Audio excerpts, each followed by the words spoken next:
Hello and welcome to the Trusted Voices podcast. I'm Teresa Valerio Parrott alongside Erin Hennessy, and in each episode, we discuss the latest news and biggest issues facing higher education leaders through a communications lens. For these conversations, we're often joined by a guest who shares their own experiences and perspectives. But we also make time for one-on-one conversations about what we're seeing, hearing, and thinking. Trusted Voices is produced by Volt, the go-to news source for higher education leaders and decision makers. Remember to visit Volt at voltedu.com and subscribe to Trusted Voices on Apple Podcasts, Spotify, YouTube, or wherever you get your podcasts to make sure you never miss an episode. Good morning. Good morning, Sunshine. How are you? Not as hopped up on life as you seem to be, but I'm getting there. My arms may be a little less animated than normal because I had Pilates this morning and I can't lift them because I'm in my year of woo, or Kevin calls it my year of woo-woo. Well, that's great. Yes. So I have been doing everything I can to work on work-life balance, and I'm trying a whole bunch of different things to see what sticks. So if anybody has any recommendations, yes, I've done sound bowl sessions. Yes, I've done all types of yoga. I have met with a Nepalese medicine woman. I have done a salt cave. I have done red light saunas. I am big into Pilates right now. This doesn't sound like the year of woo potentially, but I'm starting ballet for adults. I'm fascinated by you. Yes. And all of this started because I accidentally signed up for a half marathon and decided I need to find space for this to train. And also, as I started training, I got really, really happy with finding balance. That's great. Yes. And I'm sure the people who came here for some really thoughtful higher ed content are enjoying this look into the year of woo-woo. And hopefully they'll take something from this. So here's why I need a year of woo. Do you want to hear what I've been talking about with friends? Sure. We have gone back to a January piece that was in Inside Higher Ed, and it was called Signs of an Institutional Death Spiral. So I recently spent a woo-woo weekend with two of my very good friends in Santa Fe. And as three higher ed nerds do, I sent this to them and I said, let's use this as our conversation piece for the weekend. So it's a really strong piece from Inside Higher Ed. It's a great piece. It's a great piece that talks about how should you be thinking about signs for your institution that you need to pull up. And so what we did is we did two things. We went through each of the categories and we said, okay, does this not cover some of the signs of institutional turmoil? And then we spent the rest of our woo-woo weekend, literally in hot springs, sitting and talking about, this is really once you are in a death spiral, how can you plan when you are pre-spiral? How can you be thinking 5 to 10 years before you get to that point so that you don't reach that? So part of why I need the sound baths is because in our day jobs, we talk about death spirals. I was not sure you'd be able to bridge from one to the other, and I should never have questioned whether or not you'd be able to do that. Yes, and I have to say, looking at institutional health is so much better after yoga and in a hot spring than it is when you're just sitting at your desk. Well, assume then that is permission for me to pull out my Amex and start making some reservations. Bridging yet again. I am thrilled that you brought up that piece because one of the pieces that has stuck in my brain, and I actually did not include it in the couple of things that I wanted to bring up today. And we're going to try and keep this one relatively short because we have a really good conversation to share with folks, with our guest. But I kept thinking about, and apologies, this is a very Inside Higher Ed heavy week, apparently, for things that stuck with me. There was a piece in Inside Higher Ed about the closure of Hampshire and Q&A with the president of NECHI. And it just made me think. And NECHI is? I'm sorry, the New England Commission on Higher Education. The accreditor for New England Just for those who would say, what is a NECHI? Yes. Previously, an accreditor for New England institutions, but now anybody can join NECI. Anyway, it was a Q&A with him, and it made me think back to, this is probably our 47th organic plug for our conversation with Belle Whelan, and the conversation we had with her about an accreditor's responsibility when an institution financially is on or is entering into a death spiral. And his comments, again, just sort of put me back in this mindset of saying, like, are you seeing different things than we're seeing? Because his assertion to the reporter was, I don't think all that many of our small private institutions are in such dire straits. And yeah, maybe I need a sound bath at this moment. Right. Just find your inner peace, Erin. Yeah. Yes. I will, in a glass of Sauvignon Blanc at the end of the day. But it just, I don't know, man. Like I just cycle constantly about, are we just hyper focused on this? No. Do we have unrealistic standards? No.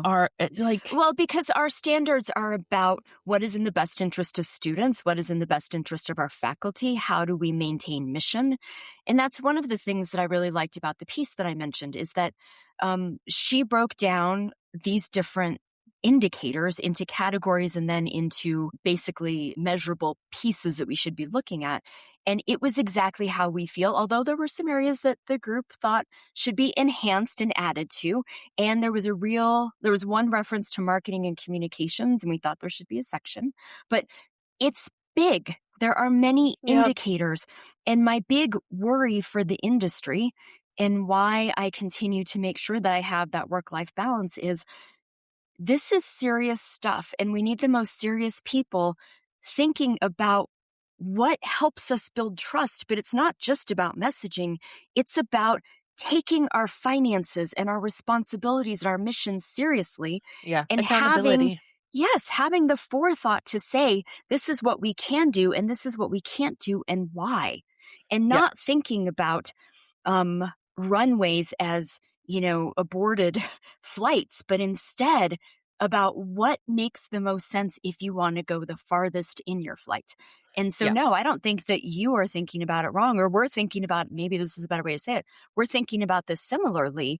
We have serious responsibilities, and this trust gap that we talk about isn't just about our messaging and whether or not we can show return on basic investment.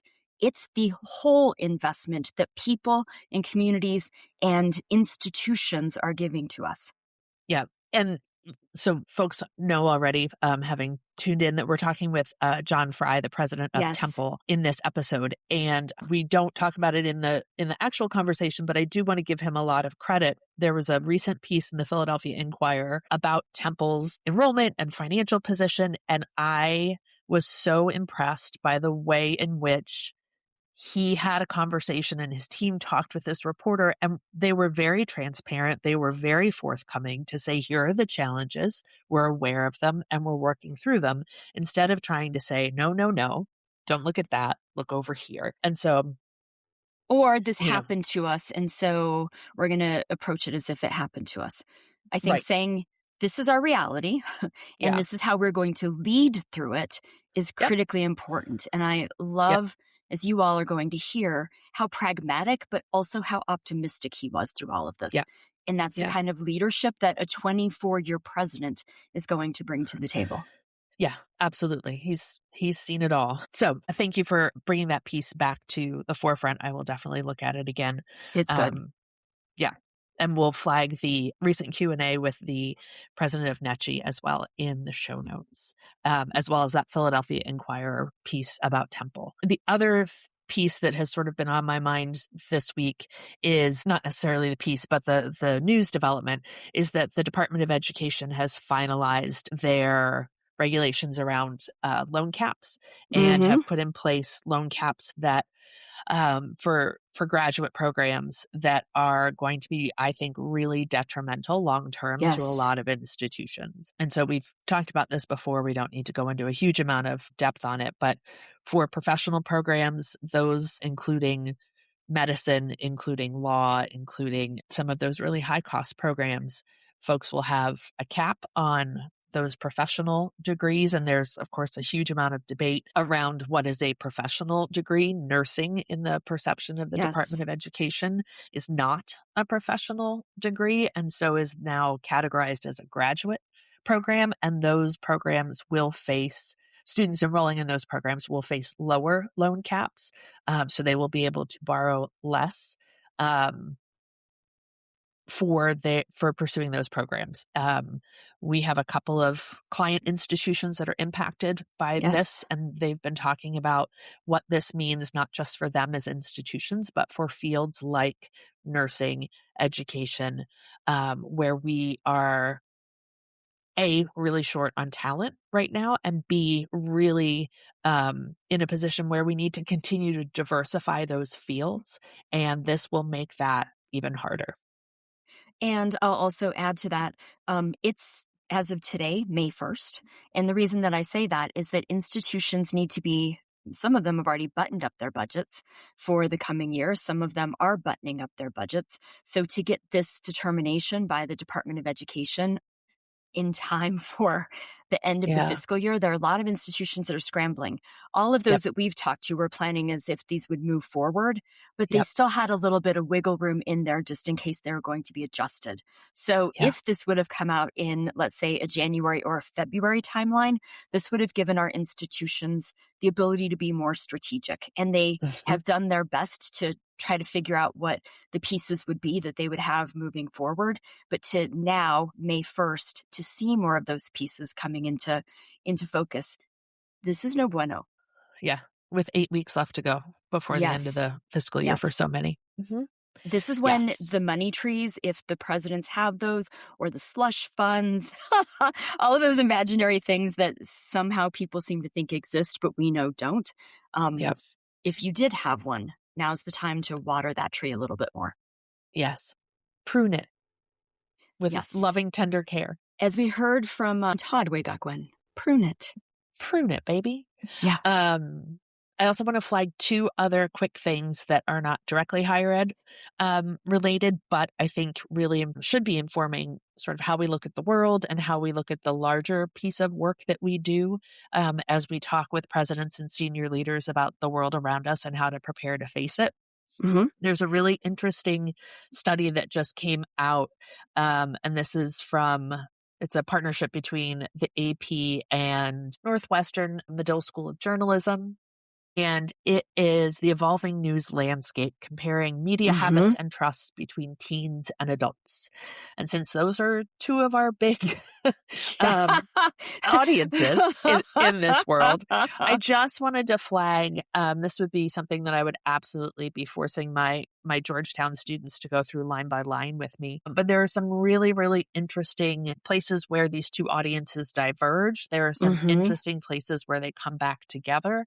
And when we think about, we were all together in Philadelphia a couple weeks ago for our team retreat. And one of the big topics that we talked about was how higher ed is changing, how the media is changing, and how those two things together necessarily will change how we do our work and really, on some level, what our work is. This is really, really interesting. It gets into the level of trust that younger people have in creator communities, looking at the sort of rising role of influencers, looking at the continued importance of local news. I think a lot of our clients bring us stories and say, we think this is national. And when we all sort of talk through it and we decide, no, it's more of a local story, I think sometimes the team feels like that's less than. And this kind of data really will help them make the case for the importance of building those relationships with local news and the value of those stories and conversations that local news is bringing to the marketplace. So highly recommend that study. What I miss most about being on the PRSA board is last year, Ray Day was the chair, and he would bring speakers to us that were focused on where we should be thinking next in the industry. And a year ago, I think it was May, or it was a year ago, February, he had someone come in and talk to us about influencers and what that means, and how do we move beyond the knee-jerk cringe of the word influencers, but instead think about them as ambassadors and the ways in which they are carrying news, reinstilling trust, or removing it, and how we have to have a mind shift around influencers and news. So I'm pleased to see that the data also, as you were mentioning, delves into that, because I think in some ways that's a generational gap for us to think about news and influencers in the same sentence. But that's something that we need to figure out and work through, because that is how news is being shared. Yeah. And I think we need to, for those of us who are on the north side of 40, Northwest? northwest side of 40, we need to redefine influencer. It is not That's what I'm saying. Yeah. It's not just the lady who wants you to buy wellness supplements. It's these. I'm not on supplements. So anyway, that's an interesting report, and I'm still making my way through it, but definitely recommend that folks give that a little bit of time. And when I was looking at it, it reminded me that I missed my favorite holiday of the year, which is in early January, when Edelman releases their annual trust barometer. And I think it's, again, something that I have made my students go through. It is such a fascinating global look at how people are feeling about major sectors of the economy, how they're feeling about government, how they're feeling about the media. And they really pull out some interesting trends that sort of mark the data and the responses that they see every year. Last year, it was a lot about the rise of grievance and how people feel unserved and the emotions that raises in people. This year they are calling the results a crisis of insularity, saying that people are narrowing their world to smaller, familiar circles that reflect their views, and this hinders economic and societal progress.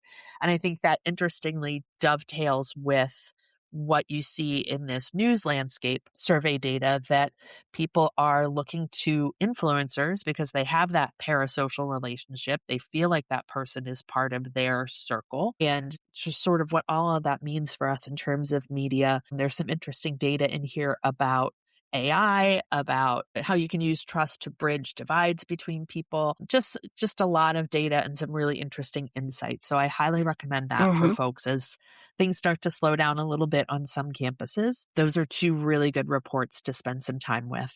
Well, and I think it always helps us to ground where we are now. So a year ago, as people were saying, how did the election turn out the way that it did? The trust barometer, which comes out in January, very much gave us an indicator of how and why we were where we are. Same with the trust barometer this year. It is not just a snapshot, but you also can compare to past years and see the patterns and the ways in which public sentiment is shifting or not. And it really does give us a great sense of where we are and where we're going next. So if you're looking at that, as we're thinking about trust in a much greater sense, as we're thinking about how people are influenced and who they influence, this is a fantastic report to read for that grounding. Yeah, absolutely. So with all of that said, can I add one more tidbit? Yes. This goes back to so many episodes, Erin. Last episode, the episode before, probably the episode before. I just want to give a special shout out to my mom. Last night, the Nuggets lost. They are now out of contention for the championship. She had me put $20 down in betting, which is not the year of woo-woo, for her. I had to figure out how to do that. Sure. Lost $20. They're not going to win the championship. So no. I am so sorry, my mom. I am so sorry, Denver Nuggets. And next year is another year. There you go. I'm out $20. I'm sorry. I really am. could have gone to a sound bath, everybody. I'm missing out on one more sound bath. Honestly, it's your mistake for not getting your mom to front you the $20. But that gets into your relationship, and trust. I don't want to go there. It all comes back to trust. It all comes to your trust barometer with your mother is very low. Let's, again, get this back on track. I am really excited to have folks hear our conversation with John Fry, and I'm going to tell you a little bit about him as I read this here bio. John Fry took office as Temple University's president on November 1st, 2024, having established a reputation as both a civic leader in Philadelphia and a national leader in higher education. Prior to his arrival at Temple, President Fry served as president of Drexel University from 2010 to 2024, where he elevated the university's global presence through academic and research partnerships, major NIH and NSF research programs, as well as hubs for innovation and collaboration. Under his leadership, Drexel set a national example for the successful execution of public-private partnerships and became a powerful force for economic development in the greater Philadelphia region.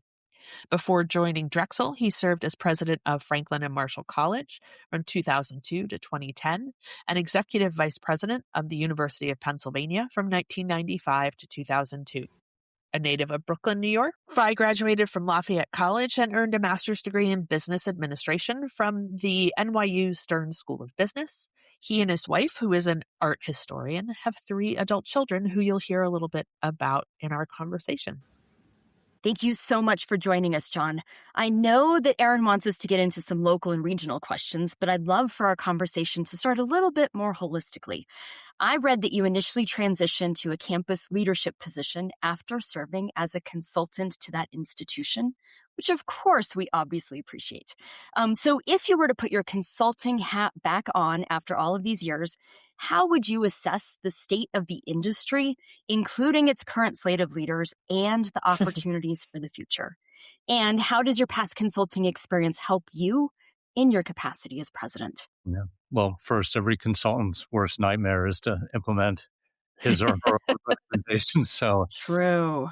when I went to Penn in 1995, I had just written a report that was pretty critical of the way in which the administration was running, how much it cost for operations and services, and then I was sort of handed back my own recommendations. Suffice it to say, I wasn't the most popular person initially on campus when I joined back in the fall. We'll come back to that. Don't you worry. So from what I remember back then, and it was 30 years ago, higher ed was, sort of in a growth mode, and it was attempting to sort of, how do you manage growth in the smartest way possible? How do you get more capacity and more scale into the organization? So a lot of my work was designed around that. And it's so different right now because now we're in a time when there's just sort of less resources to go around, less opportunities regarding student recruitment, particularly in certain parts of the country like the Northeast. And it's almost an entirely different time. Some of the tensions, I think, are the same as they were back then 30 years ago. Shared governance back then was as broad a topic as it is today. Or as big of an opportunity. I'm an optimist. So how can shared governance be a release valve as intended is also something I'm always very curious about. But go ahead. That's a really important topic, particularly when you're communicating difficult news. It's really important to have good shared governance when you're out there, beginning to chart a different course based on reduced resources. So, but I would say presidential leadership has always been a fraught topic. How much and how expansive. I think back then, for sure, I ended up working for a lot of presidents and other senior leaders who, found it very challenging to work in a system where their authority was constantly being tested by either boards or their faculties. So a lot of that is the same and remains the same. But this environment it's a wild environment right now. I think one of the new things, and I'm sure we'll talk about it, is the opportunity for consolidations and mergers and partnerships. Back then, that wasn't really much of a topic. Today, it's a huge topic because, again, we're in a mode where we need to rationalize what's happening. So many providers in a shrinking market. So the whole sort of M&A conversation is a huge conversation right now. And obviously, that's an environment where consultants thrive in helping to sort of put together these partnerships.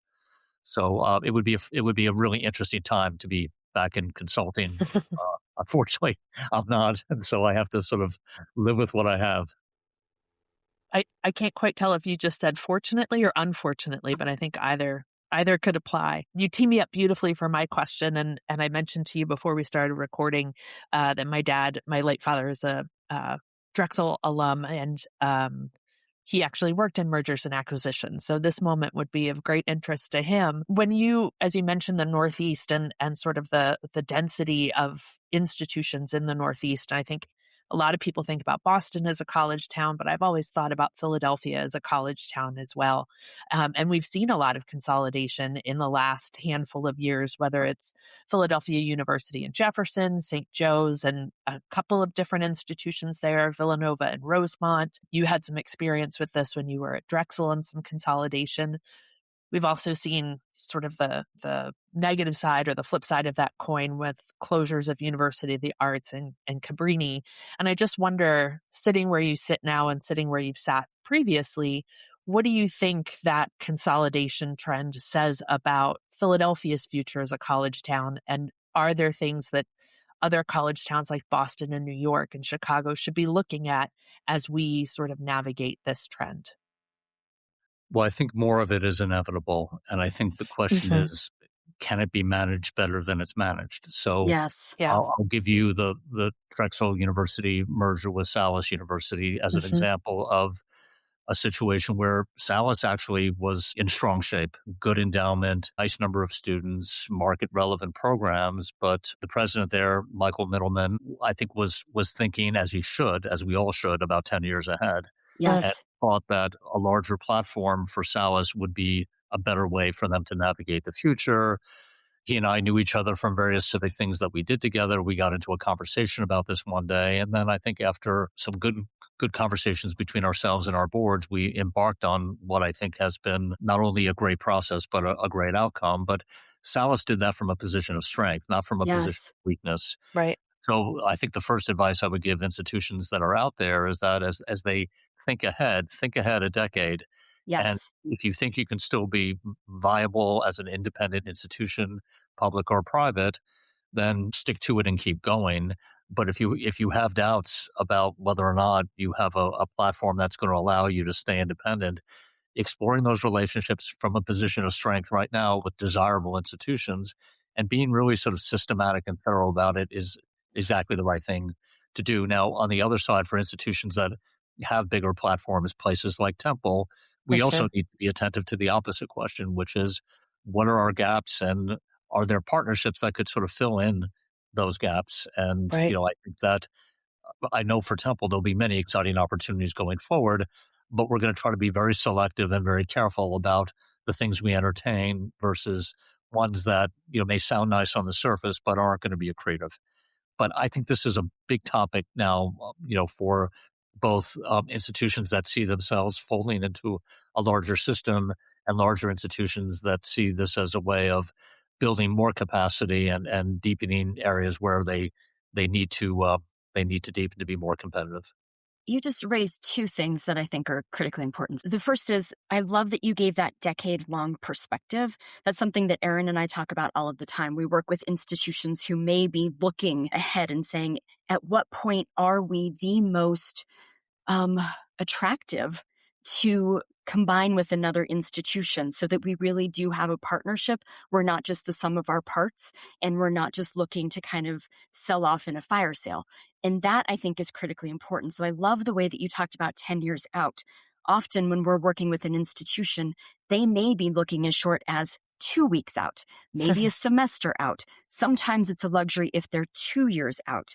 But to have that decade gives the opportunity for the institution to find the right partner to transition all of its students, its faculty, its traditions, and its warmth and mission and all of the things that we talk about, rather than just reactively seeing how can we get this closed as quickly as possible or find what ends up being a forced marriage because we have no choices. So Right. thank you for raising that timeline because I think that's critically important. So if I can make another point, I think going back to the original question that you raised. So 30 years ago, I think a lot of stigma around sort of merger. That means we failed and now we have to merge or be taken over or worse yet, have to close. I think because of the amount of activity that's happened, especially in recent years, there's not that much of a stigma attached to this. I think it's a sort of practical strategy that institutions have to entertain. And I'll tell you, one institution that I really admire for the way it's handled its own transition has been Rosemont under Jim Pauley, who used to work here at Temple, our former lieutenant governor. I think Jim went in with the mindset that, look, I'm going to try to figure out how to keep this place going independently for as long as possible, and then probably came to the conclusion at one point or another that a connection with a great institution like Villanova really made more sense in terms of upholding the principles of the institution, celebrating its history, and making sure that Rosemont will always sort of have a place. Right. I think the way that's been handled and the way they've mapped out the time frame and the seemingly very collegial way they've gone about it, and kudos to Father Peter as well from Villanova, that's sort of a textbook thing. I also think Cabrini handled it exactly right. I think, their interim president, I think, came in and concluded that an independent position wasn't going to be possible, connected to Villanova in the right way. And here we have another sort of textbook way of saying, look, our time as an independent institution is over, but we can transition our very valuable assets to another great institution and make sure that our students are taught out and get their degrees and really feel good about the rest of their experience. And so, UArts, unfortunately, was the opposite of that. Yeah. And too bad. I mean, one of the things I'm very proud the Temple did, was before I started, was to accept, I think it was close to 44% of UArts students transitioned over to Temple, and Temple gave them a great home and graduated many of them. Some of them are still here. So there are some cases where these things are really very, very well handled. But I think the institutions that are most at risk are the ones that delay these decisions. Absolutely. And I think that longer runway gives you a chance to it just gives an institution more options to say, this is what we want a partnership to look like, rather than this is at a point where this is purely a real estate transaction where you are purely getting buildings and campus. And it breaks my heart to see that happen, to see somebody. We can get into the psychology of why you would wait so long and limit the choices for your people so significantly. Just to say, I just like something that you just encapsulated so beautifully, John, and that is, I think the ultimate leadership position is understanding when it's time to merge or to close. That's the ultimate leadership position. And I feel like that's shifted and changed over the last 5 years, maybe more, because it used to be seen as a sign of weakness, which is why so many waited until the bitter end when it's too late for the grace that we're talking about. So just kudos to those leaders who are living that principle of what is in the best interest of the institution, not how will this reflect on me. Absolutely. Higher ed is changing fast. From declining enrollments, falling trust in public institutions, and the rise of artificial intelligence, higher education leaders have never faced greater challenges than they do now. Higher Voltage is a regular podcast hosted by industry veteran Kevin Tyler.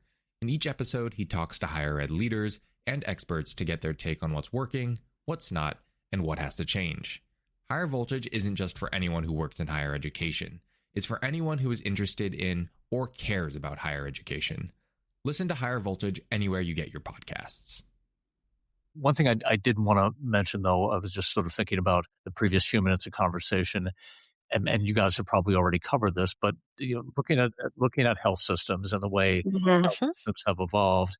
I mean, healthcare has done, I think, a really nice job of sort of assimilating, local, hospitals into larger health systems. I mean, look at the evolution of the Penn Health system and of the Jefferson Health system and even Temple's own health system more recently with the acquisition of, a really strong local community hospital, Chestnut Hill. There's something for higher ed to learn from what these public and private health systems have done, because they've kind of almost normalized this. It's not, again, no stigma, attached to, great local hospitals deciding that they need to be part of a larger system because that's where the economies of scale are. That's where you can hook up to a larger Epic system and get, all the benefits of that, information. And, there are some institutions that have begun to build out their own systems. You're all familiar with the case of Northeastern. Hmm. Vanderbilt is doing more recently. Those are really interesting models for us to watch because when I see those things, it reminds me a little bit about what healthcare has sort of gone through in the past in terms of their own consolidation. So you're queuing up my next question beautifully. And that's to say that you've served in the senior most post for public and private institutions, and you have a unique perspective on the potential opportunities for public and private institution partnerships that go beyond collegiality. Are there ways, perhaps, for innovation to blur the lines between the two types of institutions? And does the tight enrollment and funding environment incentivize new models? 100%. 100%. I spend a good deal of my time on the outside, just constantly talking with other institutions, higher ed, not for profit, just trying to think about relationships and things that may not be obvious right now, but could end up being real assets later on. That I think has been a good practice because many of the things that have advanced as far back as the University of Pennsylvania, certainly at F&M and Drexel, and now at Temple, have been by just sort of being in the market, being curious, getting to know all the leaders, finding out what's on their minds. And you build out that network. And again, what doesn't seem obvious initially in terms of a relationship becomes obvious, later on. I'm so glad I got to spend time getting to know Mike Middleman all those years ago when Salas and Drexel probably didn't think they had anything in common, Right, maybe for a good friendship between their presidents. And all these years later, as Drexel really doubled down in terms of its emphasis on health services and healthcare and health research, and looked and saw a portfolio at Salis that perfectly complemented the portfolio, the academic and research portfolio that we had at Drexel, then it became very obvious what we right. needed to do. So I'd urge all of us to be out there constantly talking to your colleagues, and it doesn't matter whether they're private or public, because I think these things are now much more mainstream and easier to put together. The other thing I would suggest too, and you're here, I have a bias because I've been involved in a few of them. The cultural not-for-profits are also very Hmm. important to connect. So we're in the process of doing a merger with a library company, which the library company's holdings are, there are hardly any peers in the country that have the kind of Hmm. collections that they do. That is going to innumerably strengthen the Temple libraries, and the Temple libraries in turn give a platform of expertise to the library company that it can't afford, with 16 employees. So here's a sort of a win-win. We get to continue to steward this absolutely world-class historic, collection in the library company, which really enriches the possibilities for my faculty and my students. And on the other hand, they're 300 years old. We're going to give them another couple hundred years of highway ahead of them because of our strength and stability. So it's not just higher ed to higher ed. It should be higher ed to all the other nonprofits and exploring what those connections may be as well. I love that. And I feel as if the accreditors also have been much more open to that kind of innovation and to partnership because they understand more and more how this strengthens the institutions, like you were just describing, and also how it provides opportunities for education to continue on. That may not have been as easy of a road a number of years back.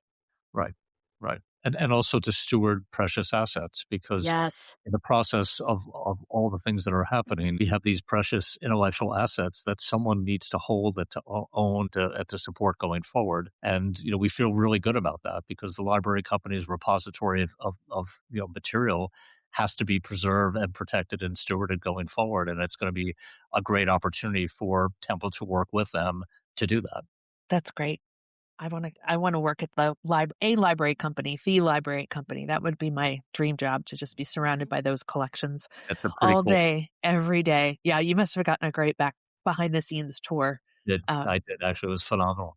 oh, amazing. Well, I want to pivot just a little bit and ask, again, I'm sort of the local regional question asker today, but knowing that you essentially, to take this position, moved across town, I think is a somewhat unique experience for presidents. And so you knew the institution you were headed to from a distance very well. And I imagine that was similar between your move from F&M to Drexel.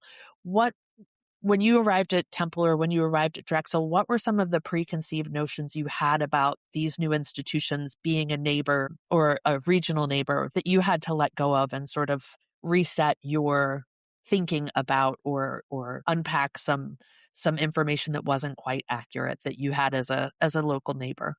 Well, it's interesting because other than my really strong friendship with my predecessors, Joanne Epps and Dick Engler, I didn't really know Temple that well at all. I mean, I would, of course, I'd read about Temple and knew a little bit about it, but I didn't really know the institution. So I didn't really have many preconceived notions, which was actually really sort of nice because I kind of showed up on the first day and I was like, okay, let's find out what this is like. And I've been more than delighted by what I found, by the way. It's just such an incredible community. It really holds its mission in front of it. And there's such unanimity around what we do and who we do it for, which is great. And it's a super friendly community. We have lots of challenges, but we have so many assets to meet those challenges. So I've been sort of learning along the way. And honestly, I've been here 14, 15 months, whatever it is. Every day I'm picking up something new. So Drexel, I knew when I worked at Penn because I Sure. had a lot to do with Drexel because we were back in those days forming University City District and beginning what became a pretty big turnaround of University City. So my Drexel colleagues were very, very close friends of mine, and I spent a lot of time with them and had insights into Drexel. So that I didn't really have as many preconceived notions, other than the fact that I don't think I really appreciated what cooperative education was all about. Until I started working there and saw what an absolutely ingenious system it is for educating undergraduates and, getting them thinking at age 18 or 19 about, their life after college and what they were going to do to prepare themselves. And Yeah. it's just such a powerful way of educating people through experiential learning. I thought of it probably as just a bunch of internships Yeah. and not as something deeper than that. And so that was probably my biggest preconceived notion coming to Drexel was really understanding how everything is sort of set up to give these students such an amazing set of experiences that will really get them to the point when they're at graduation. They know a lot about who they are, what their strengths and weaknesses are, and what they might want to do in terms of post graduation. So I'm going to shift our conversation pretty significantly for a second. You've now served as a president for 24 years. And on this podcast, we talk a lot about how difficult a presidency can be professionally, personally, and mentally. So as you near that quarter century mark, congratulations. What advice would you have for those who aspire to a presidency, to colleagues who are just starting one of these critical roles, and to those who are sitting presidents and are contemplating one of those 2 to 5 year average tenure exits? Yeah. Well, first of all, best job ever. I mean, I love that. obviously it's, there are challenges, but every day I get to wake up and come to an institution like this and have the absolute privilege to help lead one of our nation's, great public urban research universities. I felt the same way going to my little liberal arts college in Lancaster every morning in the same way that I felt going to Drexel every morning. So these jobs are amazing jobs. They have, they give me so much access and so much insight into so many things. And so, yes, they're amazing jobs, but they're super hard jobs. And I think Yes. that the advice is making sure that, you never put your job ahead of your family and ahead of basic care for yourself, because it's really easy to get swept up in this and get so sort of challenged, if not frustrated by the day to day, that you just end up getting inside your own head and start not enjoying this very great job. And so what I've tried to always do is just make sure that I put it in context and keep my family and my health out in front of everything else to make sure that I'm mentally and physically fit for purpose. And then I go in and work as hard as I can. And then the really hard thing to do at the end of the day is to shut it off and let Yes. it go. Be there in the morning when you're back and not to let it consume me. And so I try not to bring a lot of work home. I try not to Monday morning quarterback myself all evening. Instead, I just want to get home, see my wife, see my kids, and just like have a normal life, not let it sort of get in my head. And so, yeah, I've been at it for a long time, and I've been lucky because I've worked for 4 really different institutions. I mean, Penn Yes. is Penn. It's an amazing, amazing place. People think, well, running a liberal arts college must be easier than running an R1, but not the case. No. In some ways, it was much harder because it was so much more personal. Yeah. It's you and 2,000 students and however many faculty, 250, 300 faculty. It's a pretty closed community. And they know who you are and where you live. And you gotta be like super up for like looking everyone in the eye and chatting up with everyone. You can't be anonymous on those campuses. And so It took a lot to do that. It takes a lot to do the job that I do here now. But what's really nice is that these jobs are so different. Running a small private liberal arts college that's 200 and something years old versus this really interesting, intensely urban private university with cooperative education and applied research that was doing these huge innovation projects, to coming to Philadelphia's public university with multiple campuses and 35,000 students internationally and domestically. I mean, they're such different jobs. They have things that are very in common with each other, and then they have things that are wildly divergent, which keeps it interesting. You know, I work with graduate students in a master's program at Georgetown, and one of the things I tell them, because they're always so stressed about putting together the career and putting together their path and their trajectory, and the thing I tell them is, you don't know what your career or your trajectory is until really you look back. You can plan, but God laughs, and you don't really know what your trajectory was until you look back at it and see how things connect and sort of put together a narrative. I think it's really easy for us to look at your experience and say, oh, we went from, to your point, the easy small liberal arts to an urban applied research institution to a public R1 opportunity institution, and see what we would call the narrative of your leadership. But how do you tell your story of how you came to this industry and what that trajectory represents for you? What's the story that you tell about your leadership journey? It's sort of simple. I was an undergraduate at a liberal arts college, Lafayette College in Easton. Got involved as an RA, became involved in student government, became student government president, was given an ex officio seat on the board.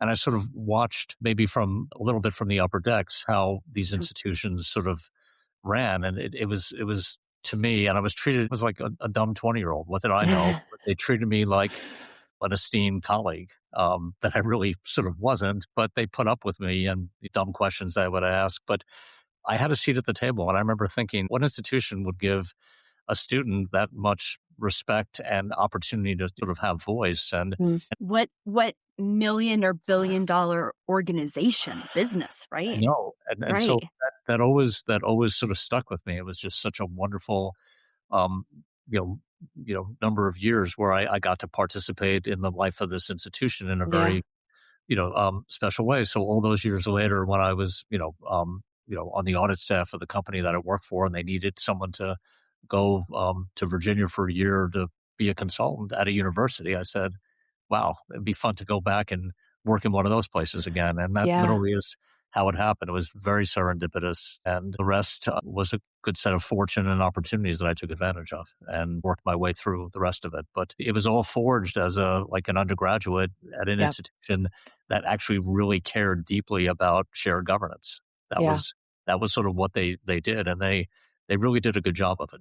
Yeah. I think we all have these stories. Mine was very similar in terms of being involved on campus and picking my head up one day and sort of saying, people make a career. This is like a job. People make a career out of this and write books about this. And this is a thing that has, changed my life so significantly. And why would I not want to do this every day for the rest of my life? And so I'm really touched to hear your story and to hear that the bug bit you early and sort of brought you back around to higher ed at the right moment. And all these years later, I sit on its board. I've been on its board for like 2 decades. I love that full circle. Yeah. I was just looking for free parking, and I was looking for football tickets, and that's why I applied for my first job to report to a president. I told him that. So there you go. We all come to these jobs in different Employee ways. of the year right there, right? So I'm going to end us on a light note. When I was doing some research, there was a thread that I found that I'm so curious about. Here's my final question. You are a squash supporter. You are a squash player and a squash advocate. Share what squash represents to you, and do you plan to attend the 2028 debut of squash at the Los Angeles Olympics? Yeah, so it's a long story, but if you've ever seen the game, it's either 2 or 4 people in a glass box with very little personal space, basically trying to outdo each other. And it's a super hard game. You have to be super fit to play it well. And it's sort of like chess in shorts, you know. I was fortunate that a good friend at Penn had heard that I had played a lot of tennis in my youth and said, would you like to learn squash? And took me under his wing, taught me the game, and I taught my 3 kids the game and got very involved. They all played competitively. Two of the 3 played in college. Wow.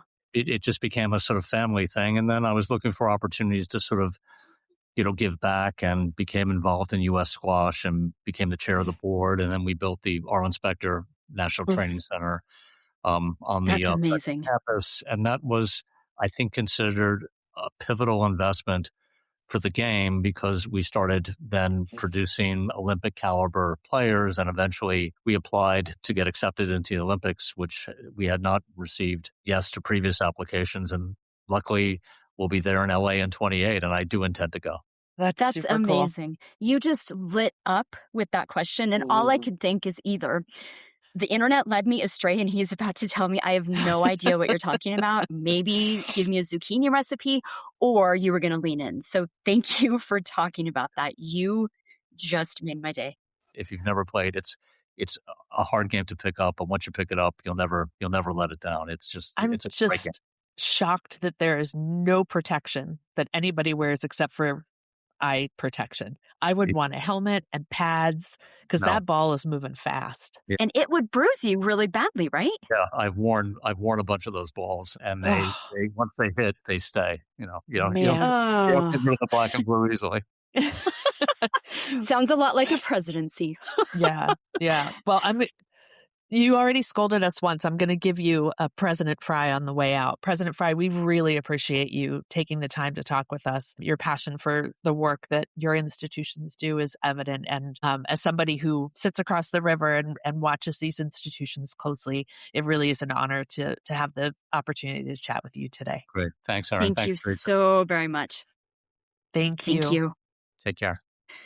I love this podcast because we get to talk to really smart people. We get to really stretch our brains and think in different ways. And I'm so grateful to John for allowing us to do exactly that. And I loved that his background is so different than so many other presidents. And the way that he has such intentionality and really just his strategic approach to things, you can feel his consultant roots. Yeah, and I loved hearing that his story started with sort of a, well, you think it's so damn easy, you come do it kind of approach to really put your money where your mouth is. And I think you and I have had similar experiences where we say, it's great to be able to come in and help people figure out what needs to happen or needs to change or is going well, and then we get to leave. We just parachute out. Yeah. We're gone. Yeah. And don't think for a moment that we don't realize that's a really privileged position to be in, to say you need to do X, Y, and Z, and do let us know how it goes. And off we go in most cases. But I think, 24 years in different presidencies, that's a hell of a hitch. And to look at a track record of accomplishment, really transformational leadership, certainly at Drexel, hopefully at Temple, because I've talked before about how important I think that institution is to the city of Philadelphia and that its mission is to the city. But if I could get him back for 5 minutes, the question I would ask him is, why take on another really big challenge? You did great. You could retire from Drexel and be really happy. That's why. It's the consultant. It's the dopamine hit that you and I get from solving problems. Right? I guess so. And he's still those in are it. Big problems. I don't want to solve those kind of problems. Well, but we do. So here's what I would say is that one of the things that I loved about what he talked about, and it's how we started this episode initially, is that work-life balance is critically important. For He sure. hasn't burned himself out in 3 tough presidencies over 24 years because he's understood the balance that he needed in his own life. And I think that's one of those things I would love to package for some of our other presidents, that he literally is approaching this as a marathon. He is approaching this as how he knows he can be strongest in the role and give the best leadership approach to his institutions. And that, I think, was just phenomenal. Well, he's approaching it as a job. It isn't like a calling. It isn't his life. He's got family and kids and grandkids and squash games. And I think so many it was really interesting to hear him talk about his sort of entrance into higher education. And so many of our presidents go, oh, well, I felt called to the work, and it's a job. Yeah. It is a job, and it's a hard one and a big one, and people give a lot of themselves to it. But I love that he says, I try not to take work home with me. Yes. Amazing. Sorry, I jumped in on something you were saying. I agree with you. I think that kind of perspective, he's not approaching it as if it's not an important job, and that's a critical differentiator. Right. But he is saying this isn't the totality of who I am. Yep. And I think for a lot of our presidents, that would be a fantastic reflection. Yeah, I think for a lot of us. Presidents and others. Yeah. That's why we need years of woo, Erin. But but this is what I would also say. This is my advice to all teams. Find out what makes your president light up. If you all get to watch the video part of this, when I asked him about squash, he went from a very serious person talking about his job to lighting up in a way that we hadn't seen him do throughout the rest of that interview. And what I would encourage our Marcom colleagues to do is find those topics and then figure out how to position questions and the president's bio and the ways in which you talk about him and he talks about himself so that he lights up in a similar way. Because the last question, the nonverbals and the verbals just showed us, one, he does truly have that work-life balance. He has interests outside of his job. But two, how can we harness that kind of joy in all of the ways in which we help our presidents approach their jobs? Yeah. Yep. Important lesson for all of us. For all of us. And with that, Erin? With that, I think we should tell the people, though, to prepare themselves. Gird their your loins, if you will. Yes. That in a couple of weeks, we're going to record our last episode of this season. Yes. Academic years, baby. Yeah, baby. Which I'm excited about. We'll do some looking back. I think we should do, as we have the last couple, some book recommendations. Yes. For summer reading. Yes. And a big sappy thank you to all the folks that make this happen, like DJ and Marina behind the scenes, and all the people who are listening. But we'll get to that. And most importantly, Erin, namaste. Thank you, Teresa. Thank you, Erin. Bye. Thank you for joining us for this episode. You can find links in the show notes to the topics and articles referenced, as well as a copy of the show's transcript on the Volt website, voltedu.com. Remember that you can always contact us with feedback, questions, or guest suggestions at trustedvoices@tvpcommunications.com. Follow Trusted Voices wherever you get your podcasts, and be sure to check out the Higher Voltage and Campus Docket podcasts, also on the Volt Network. Until next time, thanks to Teresa Valerio Parrott, DJ Housechild, and the Volt team, including Erin and Marina, for a great episode. And thank you for listening.